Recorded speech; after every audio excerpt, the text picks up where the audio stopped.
This is Greg Noyes, Pacific West Home Inspections. I'm doing a house today, Sunday, September 6th, up in Woodland Hills, up in the hills. I'm going to go over with you how to shut off the different utilities. The first one we'll look at is the water. At the very front of the house, near the front door, there's a yellow handle, and that's your main water shut-off valve. And then off to the side, you have a pressure regulator, and we'll check the pressure here in a minute. On the left side of the house, you have a Zinsco electrical panel and two air conditioning systems and your gas meter. Your front driveway, there's some pavers that are offset, and here there's two Rheem AC units. The label, you can't get the age of it, but off the furnace I saw was 1995, so they're coming on to 20 years now. Typically they last 12-15 years if you maintain them, and Rheem is a brand that we see a lot of them. And then on the rear upstairs system, you have this disconnect. There's no clearance in front of it. And then on the lower level AC, we like to see it raised. This will be for both of them, raised 3 inches. And also you can see it's missing some insulation here as well. The units are not anchored down, and on the second level one, the rear one, the conduit's loose from the unit. So a couple things that need to happen here. We're on the left side of the house, and we'll find the gas meter, and here it does have a seismic gas shutoff valve. Typically we see these on the house side. The retrofit company will make a determination, and it appears small for the system. On the coming up from the grade, there's the main gas shutoff valve, and you just turn this 90 degrees and it will shut off the gas. You will need to use a wrench on that. Now the seismic gas shutoff valves, on a 5.4 earthquake, this should automatically shut off. If you need to reset it, there's a little set screw here that'll take care of that. There's a gate on the side here, and you gotta be real careful here because there's no landing. You'll fall down through the slope here. And they use railroad ties, and there's a chain link fence. You can see a lot of debris and slope issues here as well. This needs to be cleaned up. And you may want to change the lock on this door here. So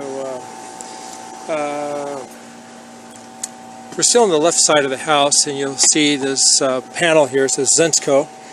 It's missing the inner cover, and Zinsco panels have a history of defects. So on the report you'll find a website you can go to get better educated on it.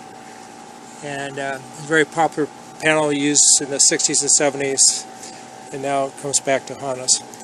In the garage area we find the water heater and also the furnace for the lower level of the house. The garage door, or the fire door from the garage to the house, doesn't self-close, and the door jamb is actually sagging, and there's a big gap there. And the water heater is American.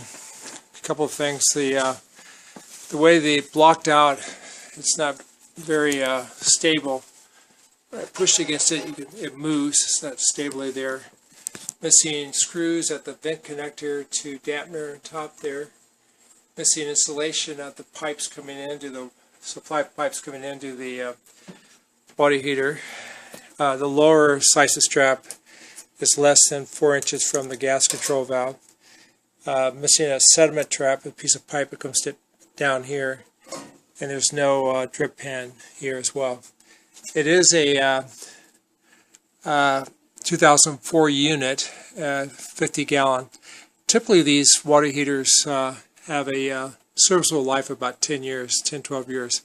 So you're getting at the very end of its serviceable life. This is due to go out anytime soon. The furnace here is a Rheem 1995 was built, and you can see the flexible line goes through the wall, and we use a hard pipe to the outside of the unit now. And we also like to see, again, a sediment trap here as well. So has an older style condenser. There's only one condensation line coming out, and it's missing a P-trap here.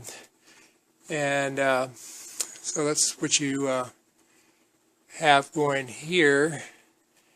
And there is, on the same area as the furnace, there's a filter system for your house water system, and you'll have to do some research when it was last replaced. And also there's a dryer vent, and these dryer vents the flexible part should be only 6 feet long, and then everything else should be solid metal, and you can see that was not done. Missing GFI type of outlets here, and I'm going to back out of here.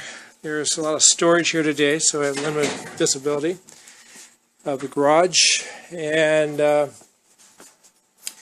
the ducts in here, they added a air duct and conditioned duct, and it's flexible, and it's supposed to be a metal duct here in the garage. During a fire, this will melt real quick, and now you breach your firewall. So I don't think they got a permit for this addition here, wherever this goes. And out here you have your laundry area, and there's a filter in the back here that probably goes to your refrigerator. And laundry machines, I don't know if they stay or not, but if they do, you want to change out the hoses and put in the steel braided type of hose. They work a lot better than these rubber ones. When I got here today, I noticed a lot of sloping settlement going on, especially in the right exterior of the house and then the rear. This had some concerns on the back deck here. I could see sloping and settlement in it, and when I wanted to look underneath see how it's supported, I noticed that the gate here has the latch had dropped about 3/4 of an inch, so signs of settlement here. So there was some cracking in the back here, and then I looked at some photos from 15 years ago when they did a lot of the repairs, and so that crack has come back. So now we're under the deck, and if you look at the second and third pile foundation, is sloping down the hill, and then the posts are leaning back towards the house. So you can see the top beam is not straight anymore. There's issues with that. The cross bracing they used here, they used nails in it on these 2x4s, and that'll pull out over time. So you have quite a good slope here, so that's why I recommend you get a geotech to see what's going on here. Now they did do a lot of work, pilings, caissons 15 years ago, but it looks like they're not holding up as well as they were engineered for. So that's one of the concerns of the house. And as I get back up here, well, you can see that the gate here post is just pulled right out of the concrete pavers. This side here is settled, and so that's what you have here. Again, you want to get a geotech to do a further analysis, and this is Greg Noyes, Pacific West Home Inspections, and I can be reached at 818-271-0417.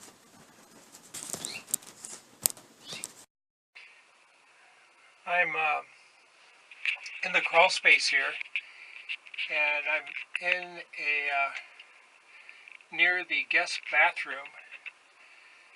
Either that wall there, and there's a big crack in the wall, center wall, and then the foundation's rotated. One side's gone one way, and the other one's tilted the other way.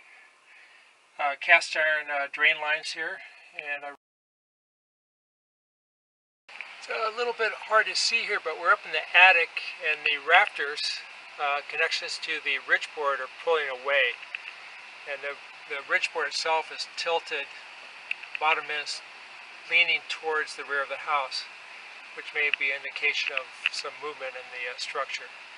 So this would be another good reason to get a geotech to check your the grading and soil and everything else with the house.